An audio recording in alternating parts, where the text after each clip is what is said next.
Isso aconteceu há mais de 20 anos.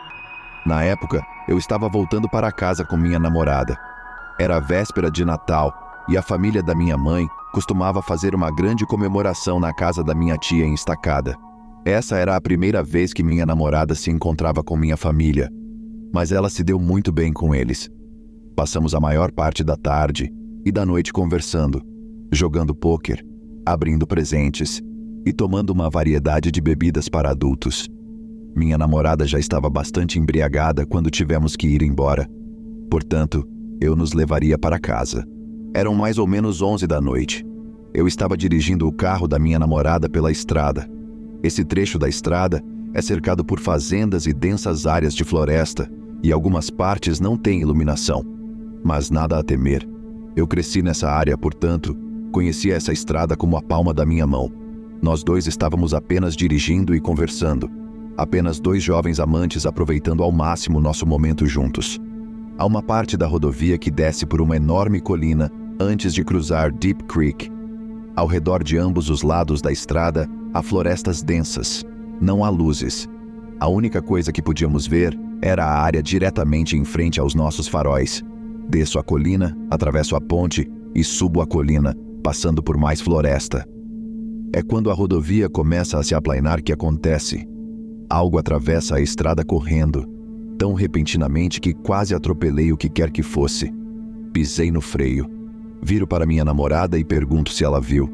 Ela confirmou que sim, mas não conseguiu distinguir o que era. Talvez fosse um coiote, pois eles são bastante comuns nessa área. Mas havia algo de estranho nisso. O que quer que fosse que correu na frente do carro, desapareceu na floresta ao lado da estrada. Os coiotes não costumam sair correndo na frente dos carros, pelo menos não dessa forma. Então, por alguma razão, decidi dar uma olhada. Virei o carro e liguei os faróis altos para iluminar melhor a floresta na qual essa coisa havia desaparecido. Saio do carro e caminho em direção à floresta. Não vejo nada, mas agora parece que talvez eu tenha cometido um erro grave.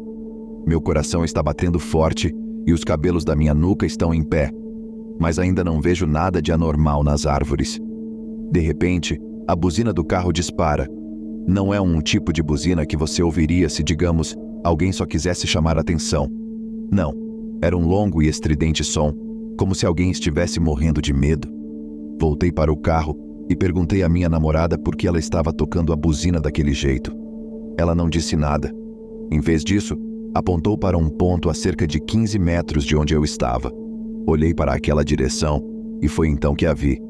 Com certeza era a coisa que passou na frente do nosso carro. Era um homem. Ele estava completamente nu.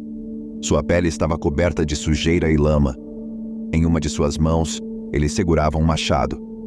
Ele olhou de volta para nós. E então, ele sorriu e acenou para nós antes de se virar e voltar para a floresta. Não é preciso dizer que saímos dali.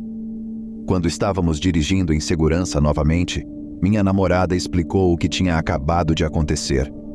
Enquanto eu tentava procurar o homem na área em que ele havia desaparecido inicialmente, ele deu a volta e saiu de outro ponto da floresta, além dos faróis do meu carro. Minha namorada tinha visto algo com o canto do olho. Foi então que ela o viu.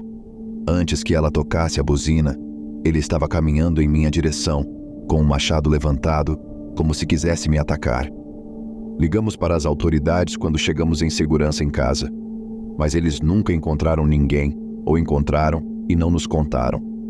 Mas o policial com quem conversamos explicou sua teoria. O homem estava obviamente procurando emboscar viajantes solitários desavisados, sabe-se lá por qual motivo. Todos nós concordamos que o raciocínio rápido da minha namorada salvou minha vida, pois fez com que meu possível assassino soubesse que eu não estava sozinho ali. Recentemente voltei a morar na região. Por isso, agora dirijo por essa rodovia com frequência. Ainda não vi nenhum homem machado nu. Mas posso lhe dizer que estou definitivamente mais vigilante agora, especialmente perto de Deep Creek.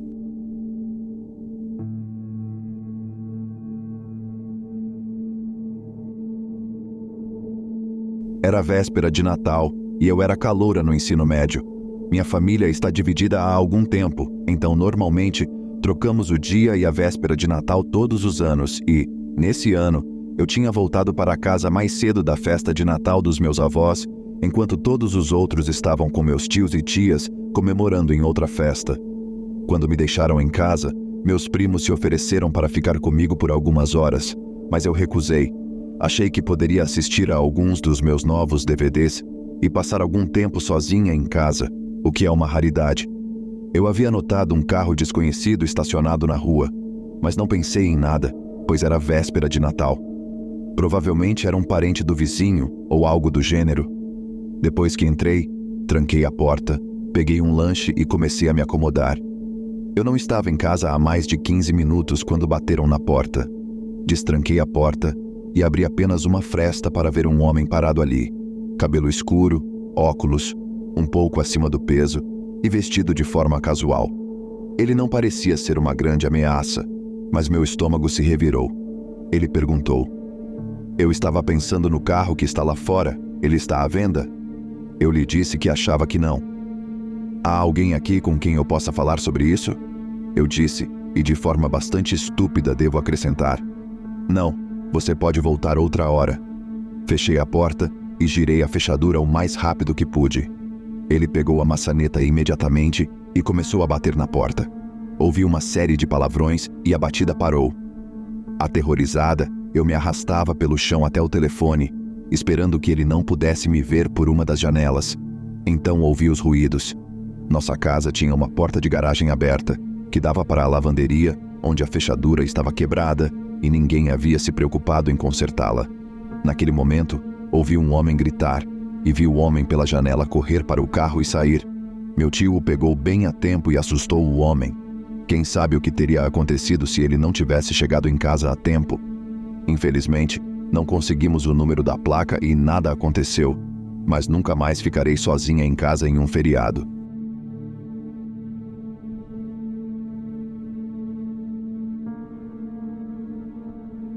Estou tendo um problema com um dos meus vizinhos.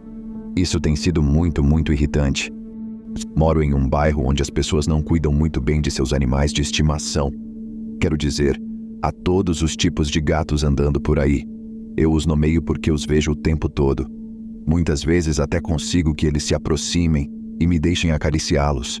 Mas acredito firmemente que os gatos devem ser animais de estimação dentro de casa, porque terão uma vida mais longa e saudável. Mas isso não tem a ver com gatos. Embora os vizinhos de que estou falando tenham gatos, eles gostam de sentar no meio da rua e esperar para irritar os motoristas. Eu até gosto disso. Os vizinhos têm muitos animais. Eles têm até uma cabra. Mas o mais interessante são seus cães. Eles têm um monte de cachorros. Alguns deles são realmente maravilhosos. Eles enchem você de alegria quando você os vê. Mas eles têm 2 cães que eu absolutamente odeio. E vou lhe contar a história de como interagi com eles. Um dia, quando eu estava indo para a loja, tinha acabado de entrar na minha garagem. Eu estava do lado de fora há menos de 1 minuto, quando um cachorro preto de porte médio saiu correndo do quintal. Eu nunca o tinha visto antes e nunca me afasto de cães. Esse cachorro correu até mim e, como sempre, continuei andando. No entanto, o cachorro correu até mim e me mordeu bem na perna. Fiquei surpreso quando o cão saiu correndo. Não retaliei de forma alguma, mas confrontei os donos sobre o ocorrido. Não quis chamar o controle de animais porque eles teriam abatido o cão, e não queria que o cão fosse abatido por ter donos ruins. Entretanto, mesmo dizendo isso, eles não fizeram nada. Não me deram nem mesmo um documento que comprovasse que o cão tinha sido vacinado contra a raiva. Foi horrível. E o pior de tudo é que eles também não começaram a colocar o cão na coleira. Peguei uma barra de ferro que estava na minha varanda. Comecei a carregá-la em minha mochila para o caso de o cão me atacar novamente. E adivinhe só, ele atacou. Isso acontecia com frequência, e o cachorro sempre corria para mim, tentando me encurralar. E pela primeira vez, eu realmente me afastei do cachorro. Eu estava preocupado com a possibilidade de ser mordido novamente.